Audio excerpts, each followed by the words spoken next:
Hi everyone, I'm Mathilde Collin. I'm the CEO and co-founder of a company called France. I started this company because I wanted more people to come to work every day and be happy. And so earlier this year, I started dedicating more time trying to understand what companies can do to provide more meaning and happiness to their employees. And as part of this journey, I've been meeting with interesting people that have some perspective on how companies can bring this purpose, calling, and happiness in their employees' lives. So today, I'm very excited to be with Alexis Ohanian. He was the co-founder of Reddit. He was a partner at Y Combinator. That's where I met him. And then started a VC firm called Initialized that actually was one of the first investors in France. And the reason I'm excited to have Alexis is because he has spent more and more time recently talking about well-being at work. And one of the things that he has been talking about is the obsession that we have with hustling and how it can prevent entrepreneurs from doing their best work, and how it just reinforces the stereotype that in order to win a business, you just have to devote your life to it.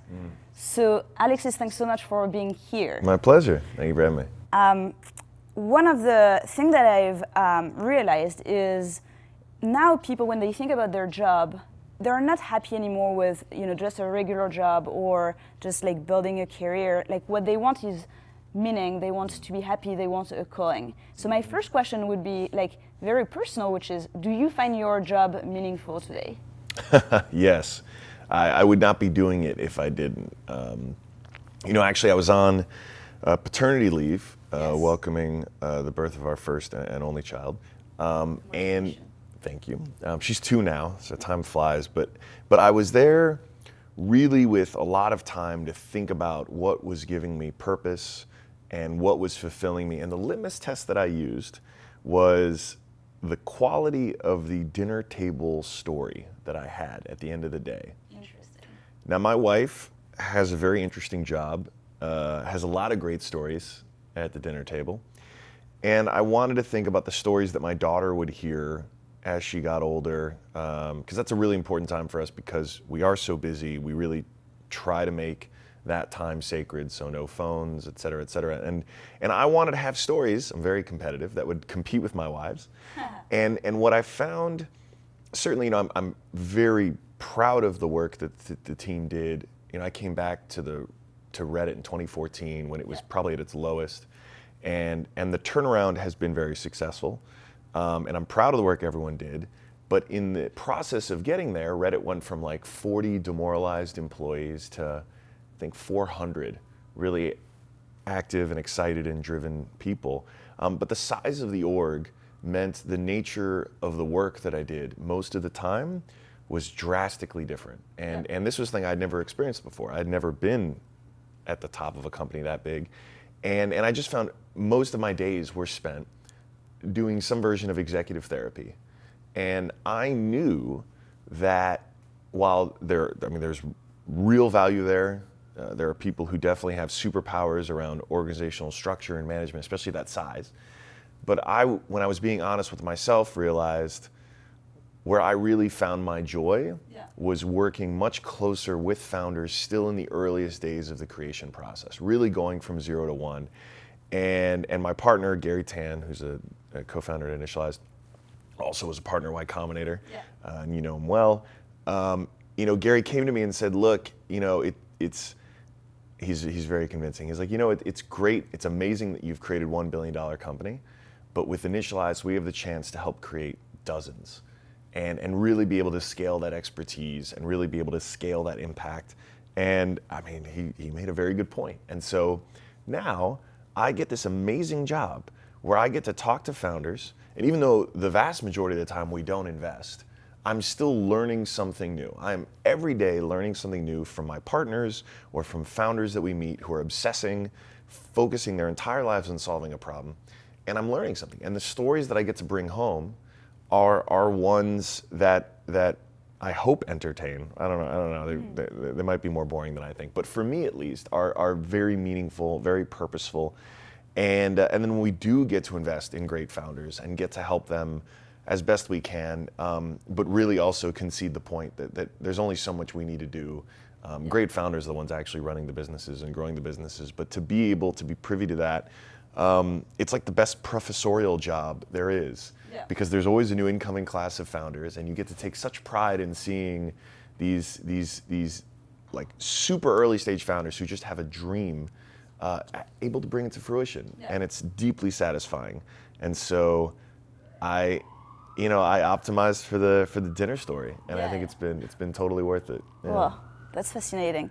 One of the things that I can't help thinking is you've been successful with Reddit, and so then you were able to, afford thinking, okay, now what's next and what will bring more meaning to my professional life? Yeah. What do you think that like every single person should think about it so that, or do you think everyone should, try to prioritize work-life balance, try to find meaning in their life, or do you feel like you have meaning and you have this balance because of your success before? Yeah, so this came up a lot, especially in light of my hustle porn comments. Yes. Because really the only criticism folks had, and it's not really criticism of hustle porn, but their criticism of me around it was, okay, well, it's easy for you to say that now. Yeah. And I know how lucky I was. I mean, we sold Reddit very early the first time. Thankfully, I got a second chance. But we sold it very early. It was 16 months worth of work for what was life-changing money for me, and that I don't regret. And it did give me the peace of mind to be able to really optimize for the decisions I wanted to make in my life, and I know how fortunate that is. I also know that if I had been investing more in my mental health, my physical health, coaching during that time of Reddit, which was not just founding a company and all the normal stresses, but also a difficult time for me personally, with my mother getting sick and some other personal stuff happening, that I know we would have had a better outcome. Yeah. And I can't relive that, I can't replay that. But what I can do is now in my role as a mentor and an investor, be able to start to change the narrative about how a founder should be optimizing selfishly for their business by investing in themselves and taking time for themselves. Because especially in the earliest days, you really are so much of your business, you and your co-founders. The team is so small and so reliant on you that yes, you obviously have to work hard. There's no one, I hope, on this planet who would think that you can find that success without a tremendous amount of work. But what I have found is that the most successful founders are, one, not posting like hustle porn quotes on their Instagram. Most of them aren't even on Instagram.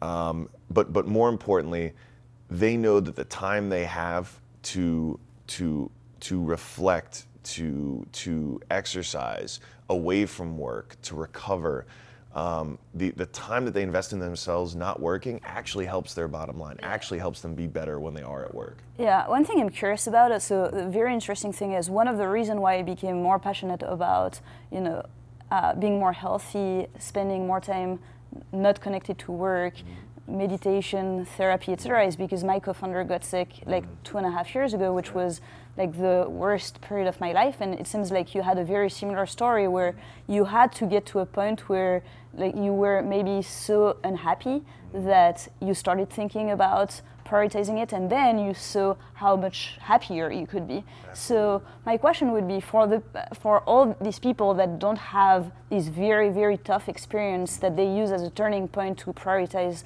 their mental health and their well-being, what have you found being most compelling in order for them to still prioritize this? And since you're working with so many entrepreneurs, I'm sure that there are some where it resonates and some where it doesn't. Yeah.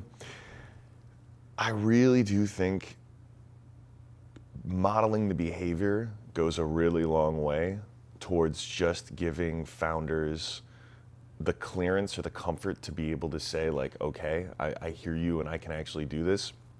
And specifically, right, we run Initialized to be we want to be the first and largest check in a company. So we have a lot of influence over the founders, and we do that because we know we want to do the work to support them. And part of that is being able to role model this behavior where like we carve out very specific times. Like I have paused meetings because it's tricky with time zones when your family is traveling everywhere. And so I've had meetings here on the West Coast actually fairly regularly with founders during working hours when it is bedtime back for Olympia. Yeah. And it is blocked in my calendar, and I apologize to the founders and say, look, I'm really sorry, I have to step out, I've got to do prayers, we have bedtime story, I've got to do this with my wife and daughter. And it's probably a weird thing for most founders to have to do. I mean, there's other people in the room, usually we have, the meeting does not just stop and everyone's kind of just twiddling their thumbs waiting for Alexis, but the reality is, I have to draw hard lines around important things in my life that nourish me personally in order for me to do the exceptional things in my work life. Yeah. And I expect founders to be able to do the same. And I would not want any of them to have to go through some kind of big trauma to have to realize that. Yeah. But I want them to see it being modeled by the people who are most financially invested in their success, walking the talk as well. Yeah. And that's, I think, the thing that they start to see, which is, I hope no one would dare accuse me of not being competitive or successful as an entrepreneur. Yeah. And I actually think, and I've had startup people at all ranks, from interns to founder CEOs at various points, relay this feedback back to me, that it makes a difference. And whether it's talking about paid family leave, or whether it's, getting up for a really important scheduled session with my daughter, it signals a conviction that shows them all right, this matters. And so we do our best. I mean, I think even when we go through, I mean, you remember The Office, it's been a long time since you were a seed stage company, but those regular office hour sessions, I want those to be a chance for a founder, not just to talk about the things that are going wrong with the business so that I can try to help, but also a chance for them to talk about the things that are that they're struggling with personally right now so that I can help. Or so that I can just simply say, you really need to take this weekend and do whatever you need to do to recharge. And it's not on me to prescribe what that is. It's on you to figure that out. But the prescription I'm giving you is take some time for yourself. And whether that is a camping trip or just locking yourself up in a cafe reading a book, great. Yeah. But find your ways to recharge and replenish. And we're luckier than ever now because of technology. Yeah. That our presence to our relationship to work it's a gift and a curse. It can be both ever present, and you actually, I've been keeping up with the notification challenge that you issued me on, and it's been great. Yeah. And so we have this technology that we can shut off and say, no, you are a tool. You don't run my life. By shutting off notifications, we can make sure to do an even better job separating time and focus. And then at the same time, it's the thing that lets me, when I know I need to get some shit done on a Saturday from, I don't know, an airport in Des Moines, I can actually get it done. And it is a blessing when that tool is actually working for you. And I think it's more important than ever that we have the sort of this behavior, something that is demonstrated, because we have these things. Yeah. We actually have these things. And that's why I loved your challenge. Well, so just some context on the challenge is I told Alexis that he should remove all the notification on his phone for, I think, a week or a month, I can't remember, and that people are scared initially to do this, but then they see the value, and so he did it, and since then I think he did not... No, I haven't gone back. Yes, and I pushed it a little bit further where I deleted all my apps. So now I just have my communication apps, so meaning WhatsApp and text, and Uber, Venmo, etc. I don't have any other work app. So I need to work out of my computer or not work. So you can try this challenge for a week if you want. That's expert mode. Okay. Well, I'll send you an email and you can. All right. One question I have is, so we've talked a lot about how we can, and how specifically you can help founders prioritize their happiness. What do you think founders can do in order to help their employees prioritize their happiness? I have learned a lot from our VP of People and Culture at Reddit, Caitlin Holloway. She joined Reddit when there was literally no HR. She was the one who famously originally brought me the paid family leave program and was like, okay, this is one of 100 things that we need to implement at Reddit, and she was right. But the thing that's impressed me most is, and she very quickly understood that what was right for encouraging this kind of happiness at work also needed to be right for the company culture itself. Yeah. And so I think in many ways this has to be something that starts with a founder being able to sort of set a tone themselves in what they do and what, and in many ways practice what they preach.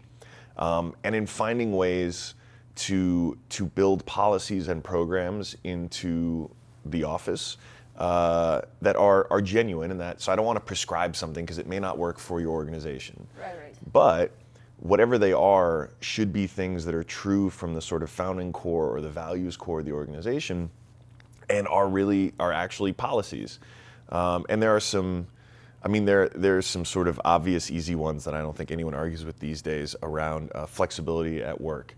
And this idea, at least in tech, of butts in seats is one. It was antiquated 5 years ago. It is it is ancient now, because we all realize we don't have employees on an assembly line who need to put widgets together, right? These are employees who, if they have a sick child, should be able to just take care of their kid and spend a day working from home, right? It is shocking me, though, how many of the, let's call it Fortune 500 companies that I've spoken to or met with that don't really have nearly as flexible policy around this, because they're still so traditionally rooted. And that's something that's going to go away very quickly, because all of the talent that we get to work with here that has created this amazing talent war that's sort of given birth to a lot of these perks. If those talented engineers or product people or designers are ever going to be hired by the incumbents, those incumbents have got to adopt their policies. Right. And I actually think that's where something like paid family leave too is going to spread even faster, because once you set a standard for the very best and, frankly, arguably some of the most valuable employees in the nation's workforce, you set that standard now that eventually has to bleed through every other industry. But happiness is something that I think has started with benefits, and now I hear even more so. I mean, we backed a company called Torch because it provides executive coaching as a service. Yeah. I think we're going to see more and more mental health resources that are paired as a part of company perks. Childcare and things around family are again kind of no-brainers. But even look for pet parents. We have a cash policy that Caitlin brought that gives you some time and resources to spoil your furry child. I know.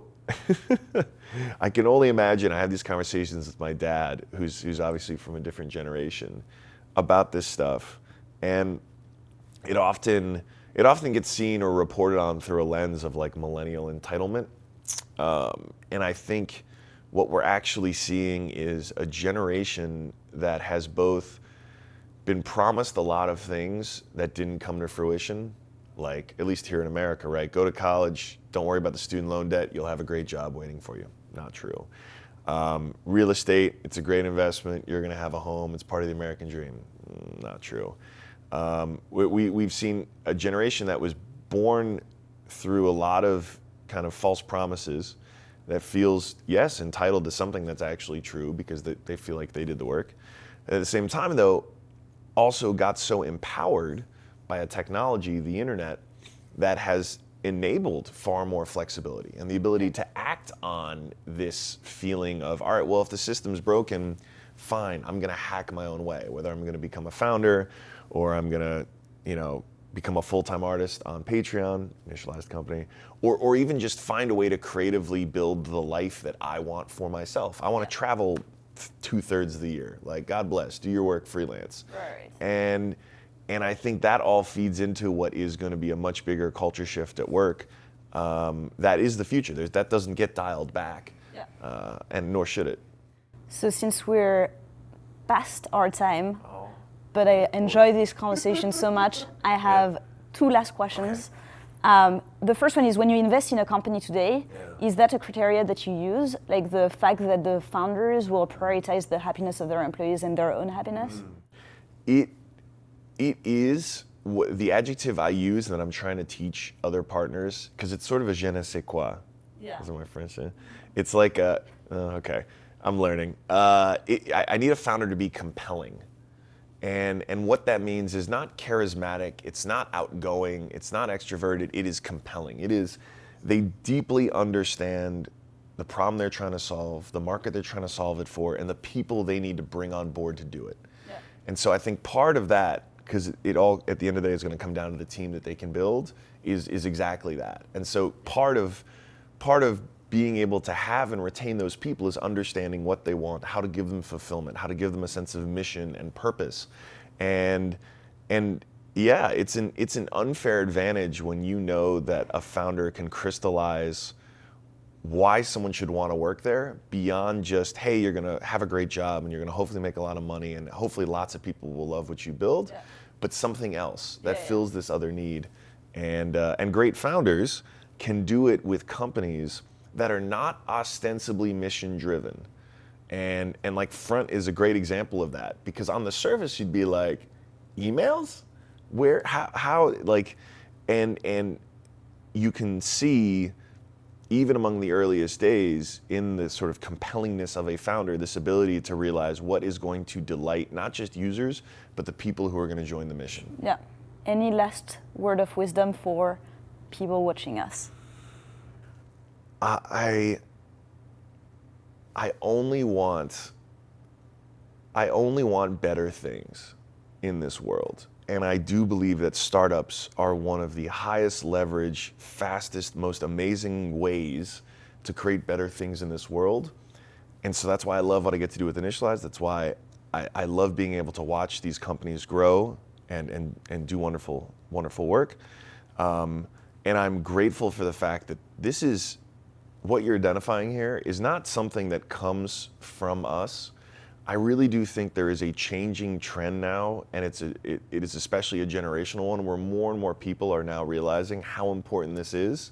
And we as leaders, at the end of the day, are just responding to those trends, because we know we need to see where the puck is going, or where the soccer ball is going. And we need to be able to anticipate and build the organizations toward the kind of talent we want to be able to attract and retain. And so the thing that excites me, and the thing that I hope people take away from this, is that this is not a fad. This is where everything is headed. And it's one of the best things you can do for your organization is to invest in the happiness of yourself and the people on your team. And I'm feeling really self-conscious now, like I should go back to Initialize to be like, is everyone happy? But that's what I'm going to do. Please do it. Thank you so much. It was amazing. Thank you.